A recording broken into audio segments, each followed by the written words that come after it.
مٹی میں مٹی ہو جانا ہے۔ لہذا جب حقیقت یہ ہے کہ مٹی سے بنا ہوا انسان مٹی ہو جائے گا، تو اس مٹی میں جب روح داخل ہوتی ہے تو پھر یہ زندگی کیوں دی گئی ہے؟ اس مٹی میں روح داخل کر کے اس مٹی کو متحرک کیوں کیا گیا ہے؟ تو قرآن مجید کیا کہتا ہے؟ وَمَا خَلَقْتُ الْجِنَّ وَالْإِنسَ إِلَّا لِيَعْبُدُونَ يَا أَيُّهَا النَّاسُ اعْبُدُوا رَبَّكُمْ۔ تمہیں اس لیے اس روح کے ساتھ جوڑا ہے تاکہ یہ روح تمہاری مٹی کے جسم میں معاون بنے، تم کسی کام کے ہو جاؤ، اور سب سے پہلا کام تمہارے ذمے اللہ کی فرما برداری کرنا ہے۔ یہ سب سے پہلا کام ہے کہ اس مٹی کے ڈھیر کو کس کا فرما بردار بنایا جائے؟ اللہ کا فرما بردار بنایا جائے۔ اعبدوا ربکم، اللہ کا غلام بنا دیا جائے، کیونکہ جس نے بنایا ہے حکم بھی اسی کا چلے گا، اور جس نے دوبارہ مٹی کرنا ہے حکم اسی کا چلے گا۔ اگر اس کے علاوہ کوئی سوچے گا بھی کہ میں اس مٹی کے مجسمے کو، جس کو اللہ نے روح سے جوڑ کر ایک متحرک ڈھانچہ بنا دیا ہے، جو حرکت کر سکتا ہے، جو دیکھ سکتا ہے، جو سن سکتا ہے، جو بول سکتا ہے، جو پکڑ سکتا ہے، جو چل سکتا ہے، جو سوچ سکتا ہے، جو سمجھ سکتا ہے، اگر ذرا سا خیال بھی یہ آیا کہ یہ میرا ہے اور میں اس کو اپنی مرضی سے چلاؤں گا، اللہ تبارک و تعالیٰ نے دنیا میں اپنی مرضی کرنے والوں کے واقعات بیان کیے کہ دیکھو اس مٹی کے ڈھیر کو جس نے اپنی مرضی سے چلایا ہے، تو کبھی وہ فرعون بن کے مرا ہے، کبھی وہ نمرود بن کے مرا ہے، کبھی وہ شداد بن کے مرا ہے، کبھی وہ قارون بن کے مرا ہے،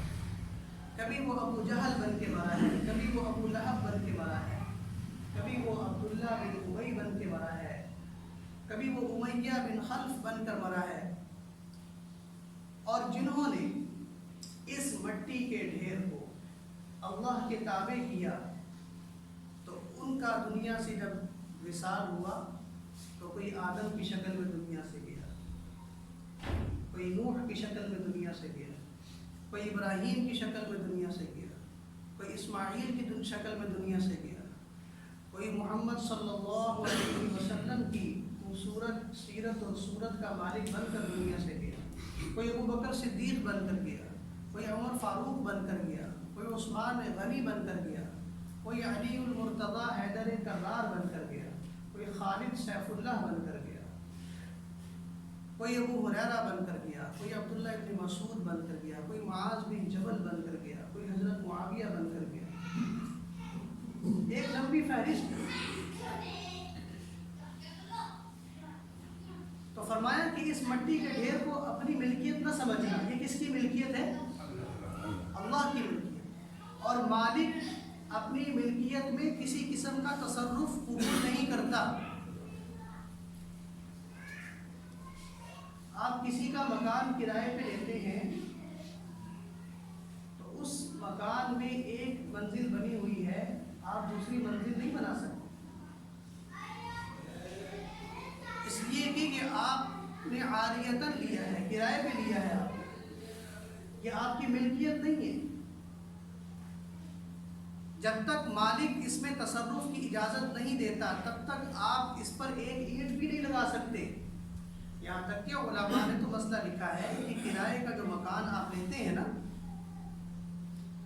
تو اس کرائے کے مکان میں کیل بھی ٹھوکنی ہو تو مالک کی اجازت سے ٹھوکیں۔ ہمارے ہاں کیا ہوتا ہے، کرائے کے مکان جب لیے جاتے ہیں تو اس کے بعد جب وہ خالی کیے جاتے ہیں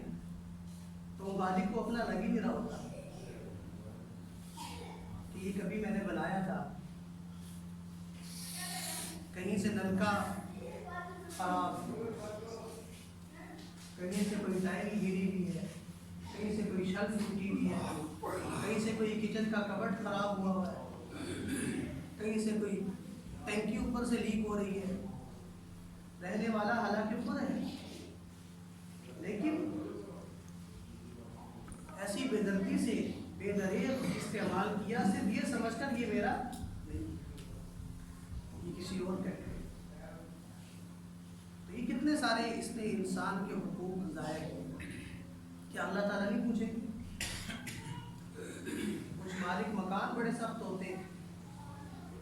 کچھ کرایہ دار اتنے بے رحم ہوتے ہیں۔ اگر اللہ مالک مکان سے پوچھ گچھ کریں گے تو کرایہ دار سے بھی پوچھ گچھ کریں گے، وہ مظلوم نہیں ہے۔ ہمارے ہاں کیا ہوتا ہے، جو کسی کا ماتحت ہے وہ مظلوم بن جاتا ہے۔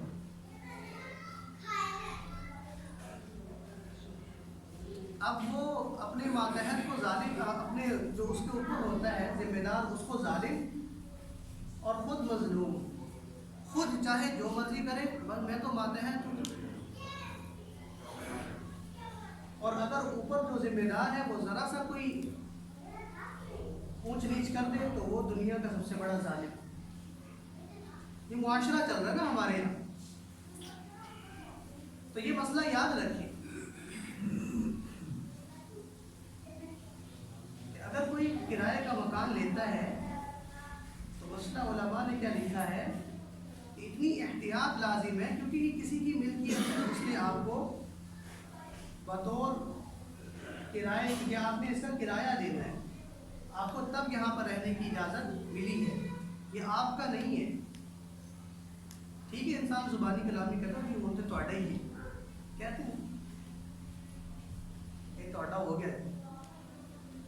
لیکن کل کو وہ اگر کسی محلے میں 7 پڑوسیوں کہیں کہ یہ تو مکان اب میرا ہے، اور مالک مکان کو پتہ لگ جائے تو اگلے دن وکیل بھی ہوگا، پولیس بھی ہوگی دروازے پہ۔ تو ایک زبان سے اخلاقاً ایک جملہ بولا جاتا ہے،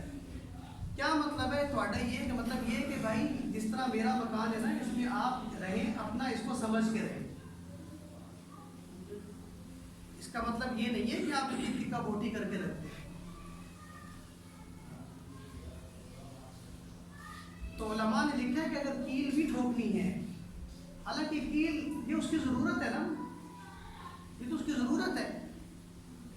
کہیں اس نے کپڑے لٹکانے کے لیے ٹھوکنی ہے، کچھ بھی کرنا ہے، فرمایا مالک سے اجازت لو،